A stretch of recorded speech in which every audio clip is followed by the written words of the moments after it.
Howdy Spacers, and welcome back to Blank Space Dolls. I'm back with another fun collaboration for you guys. The theme we chose was Gowns and Gremlins. I took this idea quite literally for this project. Also, I'm happy to announce I'm working with another talented artist and friend, Fana from FanastyFinder. Be sure to check out her video next. Her link will be in the description box below. I have some more fun projects for you guys and for the channel, and even some extra fun collaborations coming within the next few months. So be sure to subscribe if you haven't already, and let's get started.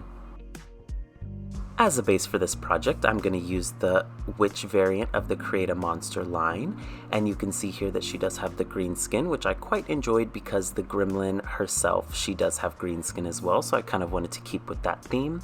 And of course, you're going to wipe away the factory paint using 100% acetone. Then I begin to sketch the initial features using my Derwent Inktense watercolor pencil, just to kind of lay those guidelines down, fill in the lip lines, right in the nostrils, the cupid's bow, shadow, and of course the eye shape. Here's what that face up looks like with those initial guidelines drawn, and then we can go ahead and start blushing the face. And for this, I'm going to use my Jane Davenport palette Pastels in Birthday Suit, which is the natural variant, or the more nudie natural variant of the palettes themselves. And I did decide to go with a coral blush this time because I do feel like her skin is a bit of a warmer green, and I didn't want to lighten it or blue it out with a pink, so I thought the orange complemented her skin tone really well and looked a little bit more natural.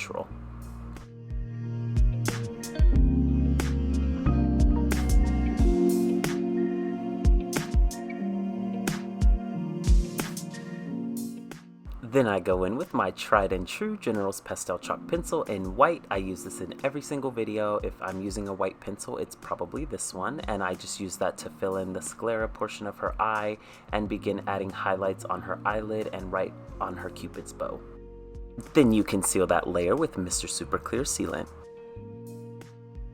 Once those initial features are placed down, you can now go in with contour and highlight and begin to define some of the features on the face. And you can see here I'm going in with a deeper shadow and just start placing it on the eyelid just to kind of bring those eyes forward a little bit more. And I did plan on giving her a deeper, darker eye color, so I wanted to make sure that her eyes popped a little bit more. So you see I spend a little bit more time on shadowing the eyelid and right underneath the waterline.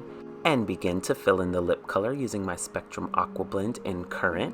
I'm also doing something very similar to the face where I'm using a darker color to outline her lips just to give them a little bit more dimension. Then I'm going back in and building up those highlights with my General's Pastel Chalk Pencil. I get asked quite a bit, and honestly you guys, the key to having really crisp, clean lines and really bright, vivid colors on your face ups is just by building up the layers. And sometimes it takes as little as 4 and sometimes it takes as many as 8. It just depends on the opacity that you're going for with your colors. But if I can just give one semi-pro tip is don't force your color to be more vivid than it actually is. Really take your time and build up the colors within layers.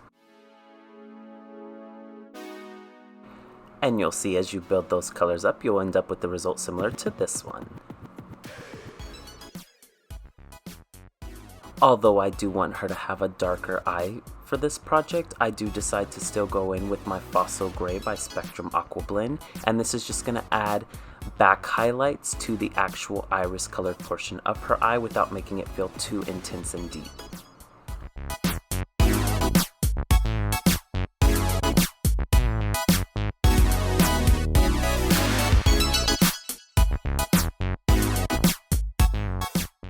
And because she doesn't have a defined hairline, I do decide to go ahead and draw in a hairline for her, just because I knew once I added the yarn wefts that there may be the potential of the scalp peeking through, so I wanted to make sure that that looked as natural as possible. Using the same method that you do on the face by using darker and lighter colors to push and pull the values, you do the same thing with the hair. And so I start by going in with this tan color, but then I do end up going in with my dark brown watercolor pencil in Willow just to build some dimension on the hair.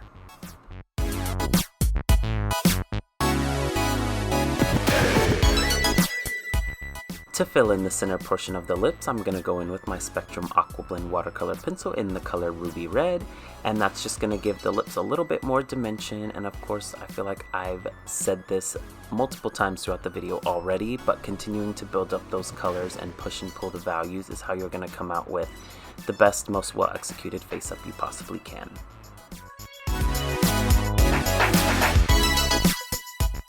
As stated in the beginning of this video, I am going to be using the female gremlin directly as inspiration, and with that being said, I'm going to give her purple eyeshadow using my watercolor pencil in Hyacinth.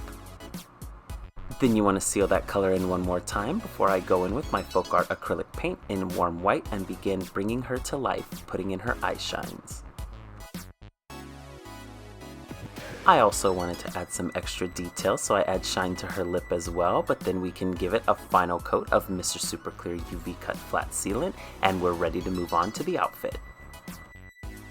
For this outfit, I really let my gown goblin out, and you can see here I've sketched out what I was thinking using a combination of satin, tulle, and lace just to make the frilliest gown I can.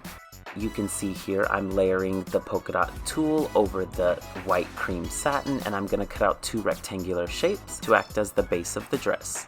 Of course, here at Blank Space Dolls, we can't leave it quite that simple, so I'm actually going to use this vintage lace that I was actually sent by one of my Instagram followers, Lynn. Thank you so much, Lynn, for sending this amazing lace, and I'm going to sew that in rows across the satin, and you can see here what that looks like, and I alternated between the cream and the beige colored lace, and then I'm going to cover that with the Polka Dot Tulle.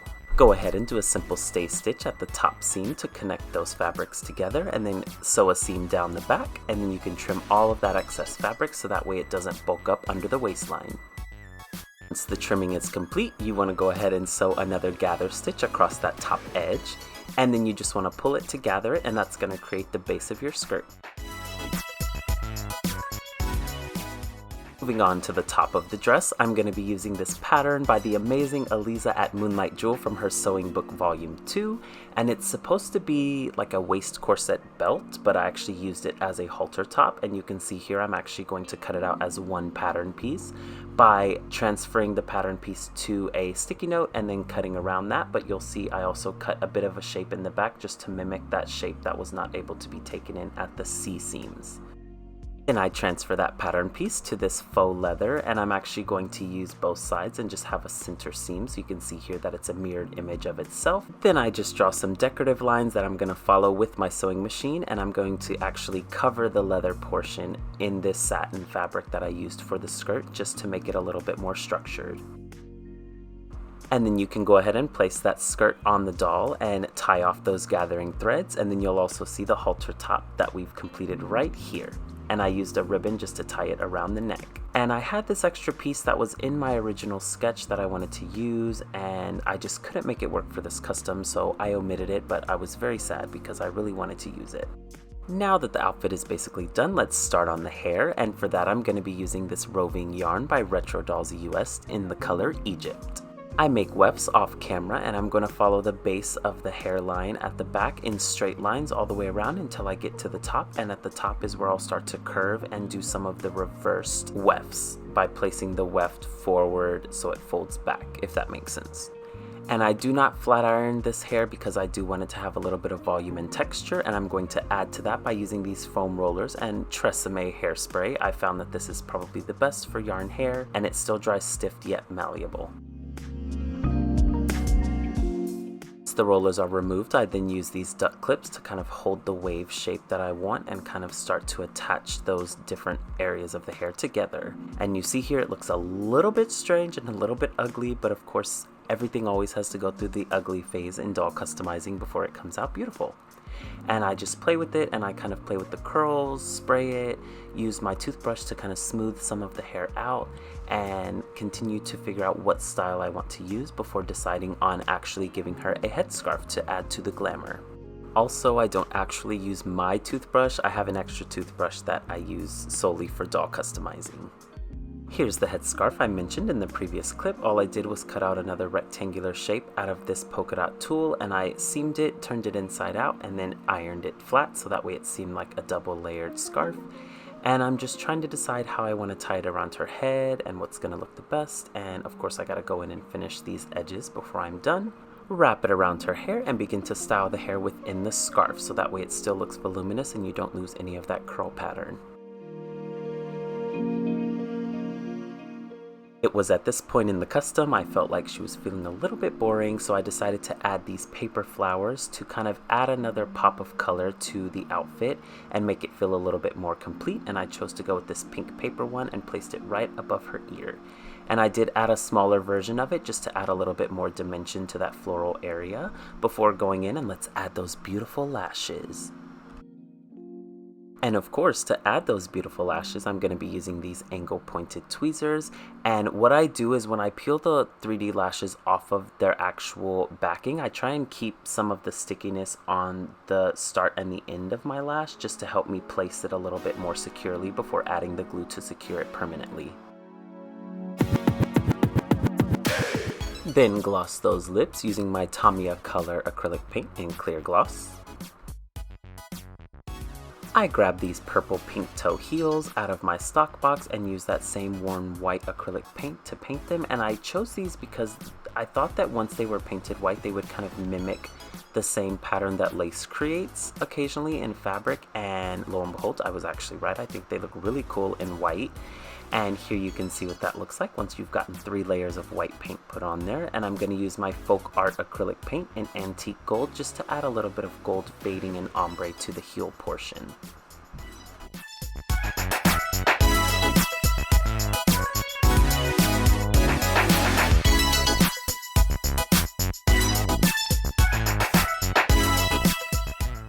Here's what the shoes look like when they're complete, and you can see I used that same gold to paint in the bow detail on the shoes as well. Then you place them on the feet of the doll, and as I was looking at this clip in the editing, I realized she needed more, so I actually went back to the outfit again.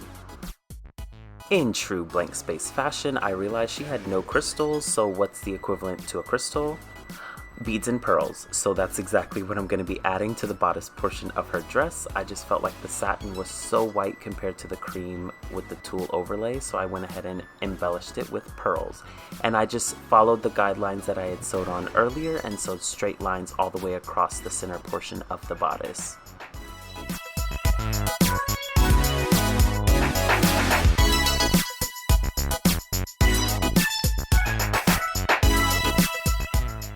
Here's what the beads look like once they've all been sewn on, and I also added a large pearl bead right at the very top just for added detail and created a quick little handbag off camera. It was just a rectangular bag covered in that old lace that I didn't use earlier that I felt so sad about not losing, so I made it into a bag. There we go. No wasting, recycling.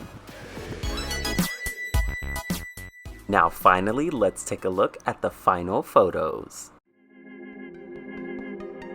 I'm excited to introduce Greta, who the original female gremlin was based off of. Although she's totally the result of being seen through a blank space filter, the green skin was definitely a fun challenge for me, but I love the custom palette now that I can see it all together. What do you guys think? Let me know in the comment section below.